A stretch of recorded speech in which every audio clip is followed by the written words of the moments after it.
శ్రీమాత్రే నమ. జయ గురు దత్తాత్రేయ నమ. ఈ వీడియోలో మనం మిథున రాశి వారికి జూలై నెల మాస ఫలితాలు తెలుసుకునే ప్రయత్నం చేద్దాం. మరి మిథున రాశి వారికి ఈ నెల ప్రారంభం నుంచి 15వ తారీఖు వరకు రాశి యందే సంచరిస్తున్నటువంటి రవి గురుగ్రహాల కలయిక మిమ్మల్ని చాలా వరకు మీలో ఉన్నటువంటి టాలెంట్కి తగిన గుర్తింపు రావడం జరుగుతుంది. మీలో సడన్గా వచ్చినటువంటి ఈ ఆకర్షణ శక్తి వల్ల మీరు ఎక్కడికి వెళ్ళినా కూడా మీ యొక్క పనులు చాలా వరకు విజయవంతంగా పూర్తి అవ్వడం జరుగుతూ ఉంటుంది. అంటే తృతీయాధిపతిగా రవి రాశి యందు ప్రవేశించడం వల్ల జాతకుడికి ఒక టెక్నికల్ నైపుణ్యం కానీ క్రీడా సామర్థ్యం కానీ ఒక విధమైనటువంటి శక్తి అతనికి రావడం జరుగుతూ ఉంటుంది. ఇది ఈ కరాటే అలాగే ఏదైనా బాక్సింగ్ పోటీలో ఉన్న వాళ్ళకి కానీ క్రికెట్ లాంటి క్రీడా రంగంలో ఉన్న వాళ్ళకి కానీ వాళ్ళలో ఉన్నటువంటి స్టామినా నైపుణ్యం పెరగడం వల్ల సునాయాసంగా ఏదైనా పోటీలో విజయం సాధించడం జరుగుతూ ఉంటుంది. అలాగే గురువు రవి కలియడం వల్ల మరి ఈ రెండు గ్రహాలు కూడా అటు ధనానికి ప్రభుత్వానికి కారణం అవడం వల్ల ఎవరైనా కొంతవరకు ప్రభుత్వపరమైనటువంటి ఉద్యోగం కొరకు ప్రయత్నం చేస్తున్నా లేదా ప్రస్తుతం మీరు చేస్తున్నటువంటి ఉద్యోగంలో మీకు ప్రమోషన్ రావడం కానీ లేదంటే వ్యక్తిగతంగా మీరు ఇంకా బెటర్ ఉద్యోగానికి మారడానికి కానీ ఈ నెల 15వ తారీఖు వరకు మీకు అవకాశం ఉన్నది. అంటే గురువు మీకు దశమాధిపతిగా రాశి యందు ప్రవేశించడంతో ఆటోమేటిక్గా మీలో ఉన్నటువంటి సామర్థ్యం పెరుగుతుంది. మిమ్మల్ని మీరే గొప్పగా హైలైట్ చేసుకునే విధంగా ఉంటుంది. అంటే దశమ స్థానాధిపతికి తృతీయ స్థానాధిపతికి కలిసినప్పుడు కంపల్సరీగా ఉద్యోగంలో ప్రమోషన్ కానీ మార్పు కానీ రావడం జరుగుతుంటుంది. అలాగే ఎటువంటి కాంపిటీషన్లో ఉన్న సక్సెస్ కారణం అవుతుంది. కాబట్టి మీరు మీ అర్హతకు తగు విధంగా ప్రస్తుతం మీరు ఏ ప్రయత్నం చేపట్టినా అది కంపల్సరీగా మనకి ఈ నెల ప్రథమార్థంలో 15వ తారీఖు లోపల సక్సెస్ అవుతుంది. దాని తర్వాత కూడా మరొక అద్భుత యోగం ఏర్పడడం జరిగింది. ధనస్థానంలో ఉన్నటువంటి బుధగ్రహంతో రవిగ్రహం కలిసి ఒక బుధాదిత్య యోగం లాంటి యోగం ఏర్పడింది. అంటే ధనస్థానంలో యోగం ఏర్పడడం వల్ల ఆర్థిక పరంగా మీకు అనుకూలత ఏర్పడుతుంది. ప్రభుత్వ పథకాలు మీకు అనుకూలంగా రావడం జరుగుతూ ఉంటుంది. అంటే బుధుడు కారణం వల్ల ఏమవుతుందంటే స్థిరాస్తుల వలన తల్లిగారి వలన మీలో ఉన్నటువంటి టాలెంట్ రాష్ట్రాధిపతిగా ఉండడం వల్ల 100% దానికి గుర్తింపు వస్తుంది. అలాగే రవి ప్రభుత్వ కారకుడు అవడం వల్ల కామన్గా మీకు ప్రభుత్వ పథకాలు కానీ ప్రభుత్వ సహకారం కానీ లభిస్తూ ఉంటుంది. చాలా వరకు మిథున రాశిలో ఈ మీడియా రంగంలో కానీ టీవీ యాంకరింగ్ న్యూస్ సంబంధించిన వాటిలో ఉన్న వాళ్ళకి చాలా వరకు వాళ్ళ యొక్క రెమ్యునేషన్ పెరుగుతుంది. వారి వాక్చాతుర్యం పెరగడం వల్ల ఉన్నది ఉన్నట్టు యథార్థంగా మాట్లాడడం వల్ల కొన్ని విమర్శలు వచ్చినప్పటికీ కూడా చాలా మంచి గుర్తింపు పేరు మీరు ఒక జర్నలిస్ట్గా ఉంటే అది 100% మిమ్మల్ని సక్సెస్ఫుల్ వైపు తీసుకెళ్లే అవకాశం 100% ఉంటుంది. ఇంకా గొప్ప విషయం ఏంటంటే అది అదృష్టాన్ని కలిగించే విషయం. మనకి శుక్రుడు మీకు పంచమ వ్యయాధిపతిగా మిథున రాశి వారికి శుభాన్నిచ్చే ఏకైక గ్రహం శుక్రగ్రహం. అటువంటి శుక్రుడు 12వ స్థానంలో స్వక్షేత్రంలో ఇంచుమించుగా ఈ నెల చివరి వరకు 26, 27 తేదీల వరకు సంచరించడం జరుగుతూ ఉంటుంది. మరి 12వ స్థానం సుఖస్థానం అవడం వల్ల అలాగే విదేశ వ్యవహారాలు దూర ప్రాంత ప్రయాణాలు ఇన్వెస్ట్మెంట్స్ ఇవన్నీ కూడా 12వ స్థానం బట్టి చెప్తుంటాయి. మనం ఒక వాహనం కొనాలన్నా ఒక గృహం నిర్మించుకోవాలన్నా అలాగే విదేశానికి టికెట్ తీసుకోవాలన్నా వ్యయస్థానం బలంగా ఉండాలి. అక్కడ మంచి శుభగ్రహాలు వచ్చడం వల్ల మంచి కార్యక్రమాలకి ధన వ్యయం జరుగుతూ ఉంటుంది. ఇప్పుడు శుక్రుడు మీకు 12వ స్థానంలో రావడం వల్ల మీ కుటుంబంలో ఉన్నటువంటి స్త్రీలకి భార్యకి కానీ మదర్కి కానీ కుమార్తెలకు కానీ వీళ్ళకి వారికి కావాల్సినటువంటి విలువైనటువంటి ఆభరణాలు వస్త్రాలు అవి మీరు వారికి సమకూర్చుకుంటారు. గృహంలో ఖరీదైన వస్తువులు సమకూర్చుకోవడం వాహనం లాంటిది ఏర్పాటు చేసుకోవడం జరుగుతూ ఉంటుంది. అలాగే మీలో ఉన్నటువంటి సరదాలకి ఎంటర్టైన్మెంట్కి విందు వినోదాలకి కూడా కొంత ధనాన్ని ఖర్చు పెట్టే అవకాశం ఉంటుంది. అయితే కొంతమంది ఇదే సమయంలో ఏదన్నా ఒక సినిమా తీద్దామని కానీ, లేదంటే ఏదైనా ఎంటర్టైన్మెంట్ దాంట్లో ఇన్వెస్ట్ చేద్దామని కానీ, అలాగే ఏదన్నా ఈ ఫన్ ఎంటర్టైన్మెంట్ నిమిత్తం ఈ ఆన్లైన్ గేమ్స్, స్కిల్ గేమ్స్, ఈ జూదము వాటి మీద కూడా కొంతమందికి మనసు మళ్ళీ అవకాశం ఉంది. అటువంటి వాటిలో అంటే ఈ సమయంలో మీరు ఏది ఇన్వెస్ట్ చేసినా, ఏది కొన్నా అది తిరిగి రావడం అయితే ఉండదు. అనుభవం అయితే మిగులుతుంది, కానీ ఈ ధనం అయితే తిరిగి రాదు. కాబట్టి మీరు ఏదన్నా ఇన్వెస్ట్ చేసే ముందు జాగ్రత్తగా వ్యవహరించండి. కొత్త వారితో పరిచయాలు ఏర్పడే అవకాశం ఉంది.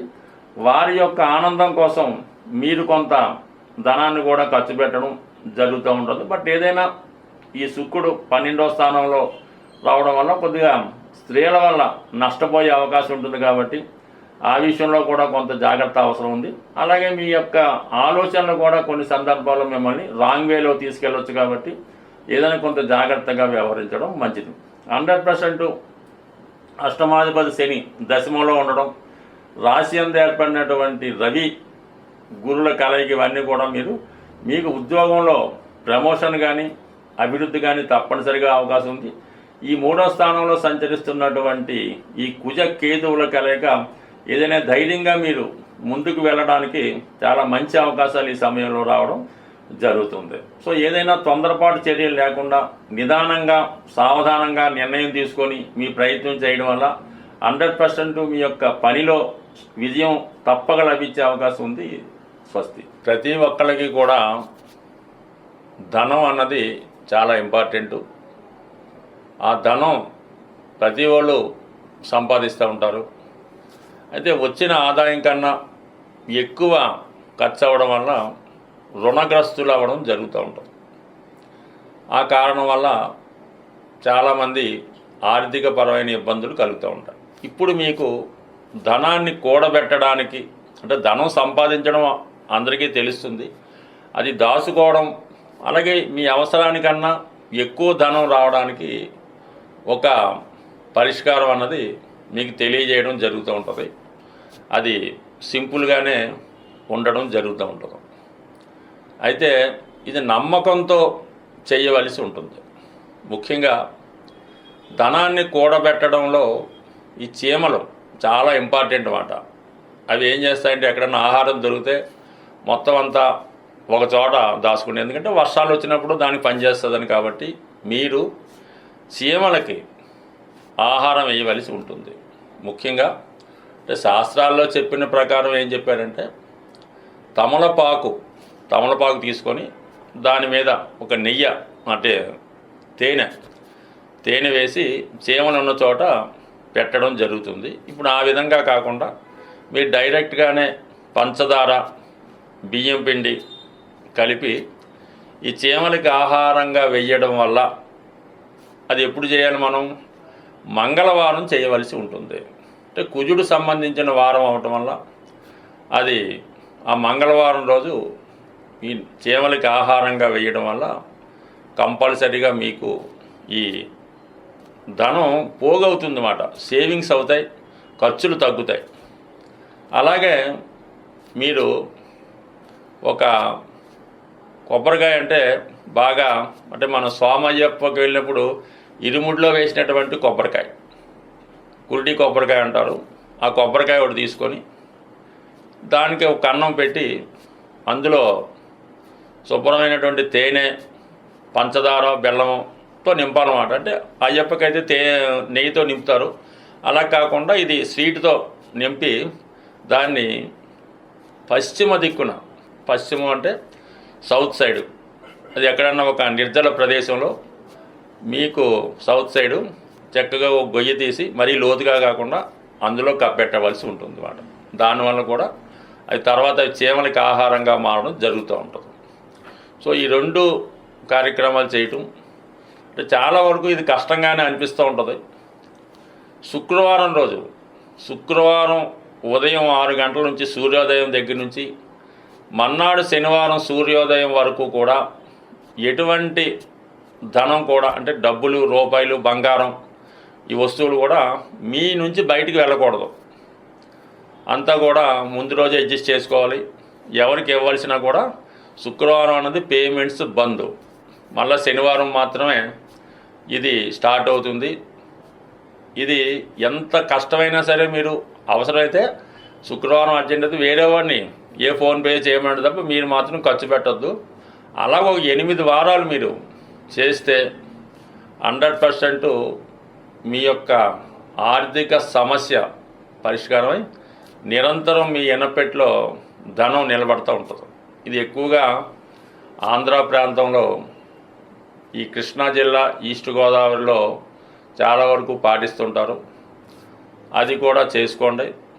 దాని తర్వాత ఏంటంటే వీలైతే శుక్రవారం రోజు కనకదార స్తోత్ర పారాయణ, లక్ష్మీ అష్టోత్తరం, శ్రీ సూక్తం చదవడం, స్త్రీలని అంటే మీ కుటుంబంలో ఉన్నటువంటి స్త్రీలని ఏదైనా పండగలు అది వచ్చినప్పుడు ముఖ్యంగా ఆడపడుచులకి పిలిచి వాళ్ళకి ఈ చీర సారే లాంటివి పెట్టడం జరుగుతుంది. అలాగే ఇంట్లో ఉన్నటువంటి మీ కూతురు అవ్వచ్చు, భార్య అవ్వచ్చు, తల్లి అవ్వచ్చు, ఎట్టి పరిస్థితుల్లో కూడా వారిని దుఃఖం కలిగేలాగా కన్నీరు పెట్టుకునే విధంగా మాత్రం మీరు ప్రవర్తించవద్దు. సాధారణంగా ఒక కుటుంబం పతనం అవుతుందంటే ఆ కుటుంబంలో స్త్రీ దుఃఖమే కారణం అవుతుంటుంది. ఊరకనే ఏడుస్తుంటారు. శుక్రవారం రాగానే ఒక్కొక్క ఇంట్లో ఎలా ఉంటుందంటే ఊరికే ఏడుస్తుంటారు. ఎందుకు ఏడుస్తారో అర్థమవుతుంది.